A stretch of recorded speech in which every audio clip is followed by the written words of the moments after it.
Okay, so let's talk about some human design, and of course the sun is in gate 52. Hey, so let's talk about the gate 52. So as a person with the gate 52 in the root center, right? So this is one of the pressure centers.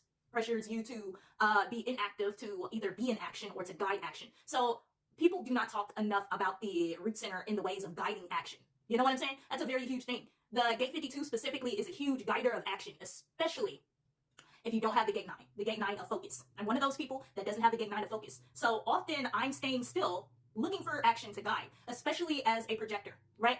Projectors are just huge guiders of energy. See something stagnant, move it. See a conversation that's not going anywhere, move it. Always moving energy. And most of the ways that happens is through communication and talking, basically talking to people pretty much about what's going on. So gate 52ers are huge listeners. There's two like gates of deafness in the pressure center. So gate 52s do have to be careful and in the fact that they listen before reacting, and sometimes the best thing to do is to not respond, to not react. The gate of stillness is in its prime when it's still and literally waiting to react, because some people need that stillness. Some people need to be reminded that they do not have to react. You know what I'm saying? That they don't have to react, they don't have to respond, that they can just be like, okay, that was information, and then move on. That was information, and now I'm moving on. Not everything is meant to be responded to. And even if people want you to respond, like, generators often want and need responses, much like, manifestors from projectors, sometimes it's best to just be silent. So with the gate 52, I love to call it the Buddhist gate, because it's a very important practice, especially if somebody is wanting to reach their city or like their godhood. You know what I'm saying?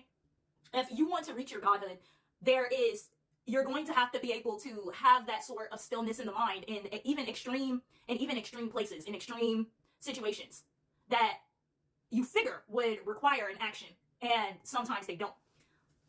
Sometimes you're going to need to sit still and continue waiting for the necessary cue for you to go in, for you to actually be a part of the situation. And it's okay if you don't have the gate 9. The gate 9 typically leads to focus and leads 52s into doing really beautiful things that take long amounts of time, such as like painting, like art, painting walls. Somebody paints walls. Often building structures, things that take a very long time to get from the bottom to the top. 52s, especially with the full channel. 52-9s are very important when it comes to extremely long projects that need to be done from beginning to end. They often have the patience and have the ability to take critique as long as it makes sense. You know what I'm saying? As long as things make sense, they're able to take that critique and then go and do the task, even if the task is going to take a while. 52s are probably those people that are in the back of house, in restaurants, that are cleaning out huge piles of dishes, whereas everybody else is like overwhelmed and flustered by the amount. The 52 is like, okay, number 1, number 2, until it's all done. 52-9s are that's 52-9, assessing the situation and then slowly getting started and understand that it's going to take some time to do things. 52 notorious for things that are going to take a while, and being the one to start it or to finish it, which falls in line with the cardinal Cancer archetype, that is the patient mother. You know what I'm saying? And in 52, there's also the one of the bottom lines, right, of stress, of basically being that person that is stressing, right? Because we don't exist in our higher and lower and mid range all the time. It's like a wave, you know what I'm saying? Life is a wave. So we sometimes we exist up here in our city, right? And then sometimes we exist in the gift of restraint, of restraining and waiting and being patient. And then sometimes it's just like things are just stressful. It's a lot. It's too much. You need help. And sometimes that is what it is. Sometimes you need to stress. And it's not always just like a horrific thing, like, oh, I'm not in my energy, I'm stressing. Stress is needed to indicate to others that you need help. If you're not stressing, most people won't get the cue that you need help. Most people won't get the cue that you need help. If you're not sitting there bitching and nagging, most people will think that everything is just fucking okay. So sometimes you need to be in your shadow form and be like, okay, this is a bit much. I'm stressing, this is a bit much. So that you can go and tell other people that this is more than a one-man project. Not everything is like, oh, well, not everything can be taken in, and then we're in our gift of stillness or restraint. You know what I'm saying?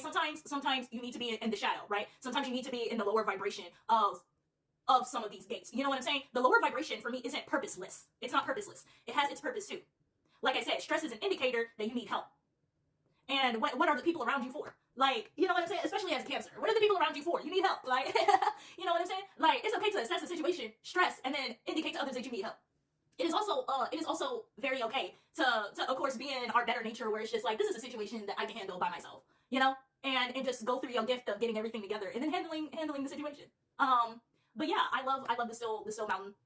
I love what it teaches of like basically the lines, the different lines. I didn't even get into the lines in this video. I was just going over the 52, but yeah. I will get into the lines like a little bit later. I feel like, you know what, I could get into the lines in the next one.